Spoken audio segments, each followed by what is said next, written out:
Sejarah pelaksanaan Konferensi Asia Afrika yang diprakarsai Indonesia tahun 1955 memang tak banyak diketahui umum. Padahal, sebagai bangsa yang baru 10 tahun merdeka, Indonesia sukses menjadi tuan rumah yang baik bagi delegasi dari 28 negara di Asia dan Afrika. Leaders of Asian and African peoples can meet together. Tak terbayangkan bagaimana repotnya mengurus berbagai kebutuhan para peserta konferensi yang jumlahnya ribuan orang. Saya pada waktu itu karena bersama dengan Pak Suharma tentunya bergabung dalam transportasi kendaraan.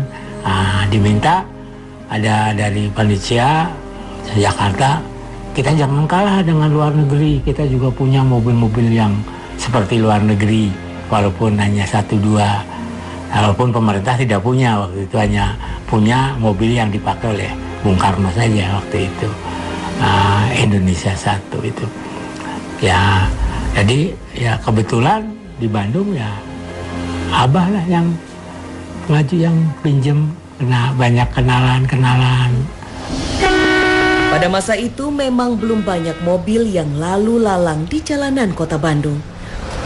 Para pemiliknya kebanyakan adalah para pengusaha dan saudagar-saudagar kaya. Untungnya, Abah Landung tidak kesulitan mengemban tugas untuk menyediakan transportasi.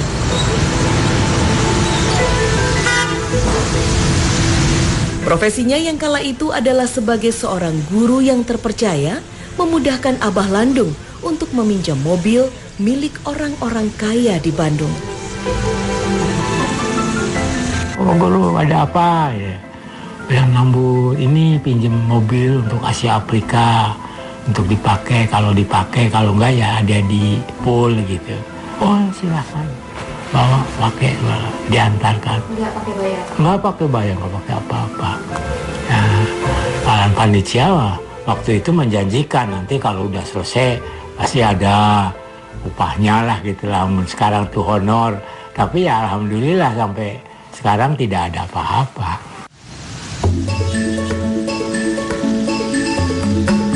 Partisipasi aktif seluruh elemen masyarakat Kota Bandung yang tanpa pamrih memang menjadi faktor penting suksesnya penyelenggaraan KAA. Mereka bahu-membahu dengan semangat gotong royong memberikan sumbangsihnya bagi nama harum Indonesia.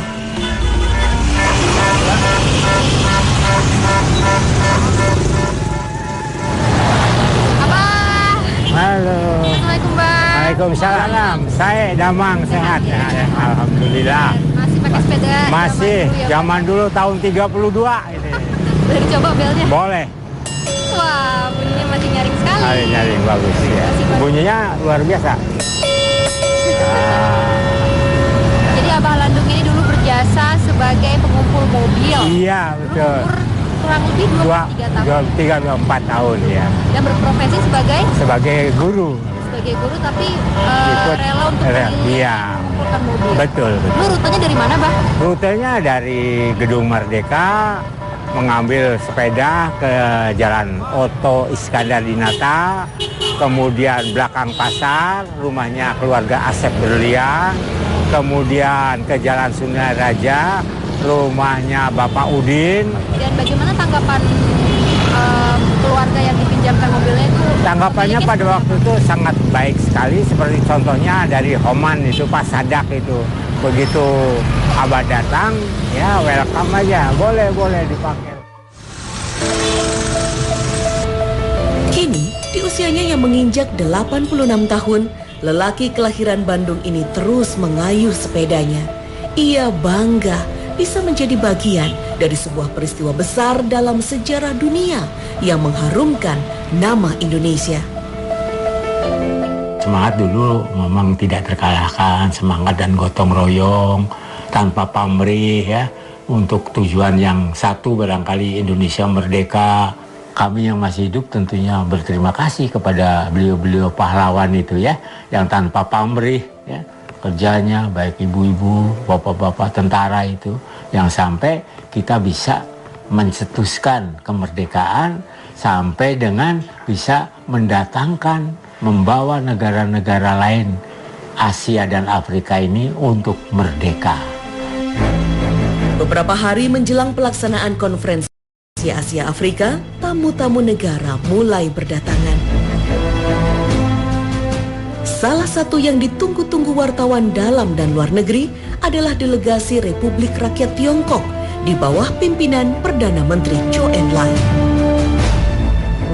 Sayangnya, delegasi Republik Rakyat Tiongkok yang dijadwalkan mendarat pada hari Sabtu 16 April 1955 itu tidak kunjung datang.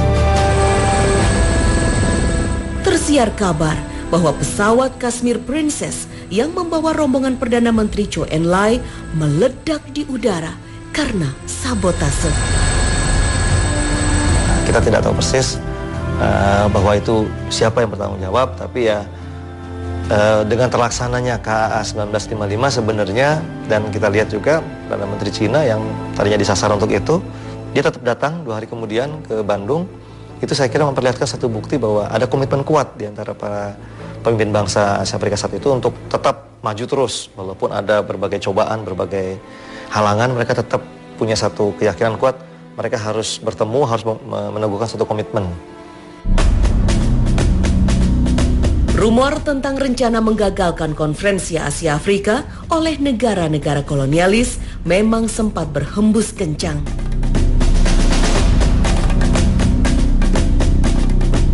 Peledakan terhadap pesawat Kashmir Princess diduga sebagai teror untuk membatalkan pelaksanaan KAA. Untungnya, pemerintah Tiongkok sepertinya telah mengantisipasi serangan bom terhadap rombongan Zhou Enlai. Pada hari Minggu tanggal 17 April 1955, pukul 10 pagi, rombongan Perdana Menteri Zhou Enlai akhirnya berhasil mendarat dengan selamat di Bandara Kemayoran, Jakarta.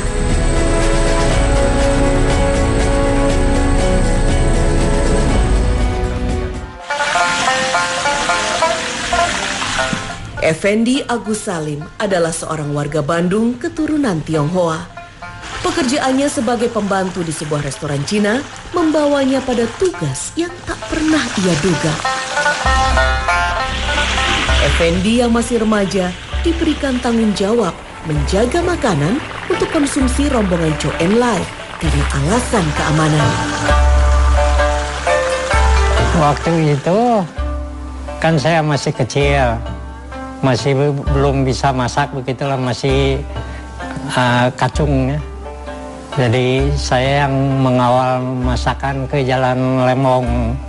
Nah, cuman saya waktu itu tidak bisa bertemu dengan Perdana Menteri Zhou Enlai karena saya punya tugas hanya khusus untuk menjaga makanan itu.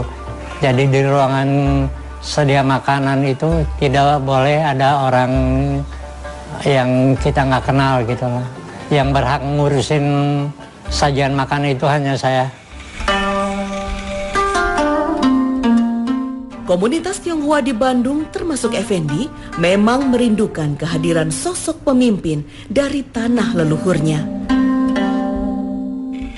Mereka lalu bahu-membahu memberikan pelayanan dan perlindungan yang terbaik bagi rombongan Perdana Menteri Zhou Enlai.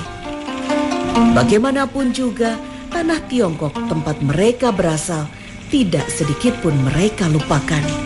Kalau kepala negeri lain, ya mungkin mereka itu ada di hotel.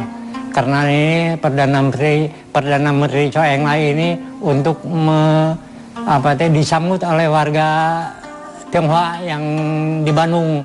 Jadi makanannya, menunya juga khusus makanan khas Tionghoa gitu. Effendi yang sekarang berusia 85 tahun masih mengingat dengan jelas pidato Perdana Menteri Zhou Enlai di hadapan komunitas Tionghoa di Bandung. Pesan yang mengingatkannya untuk mencintai Indonesia, tanah tempat ia dilahirkan.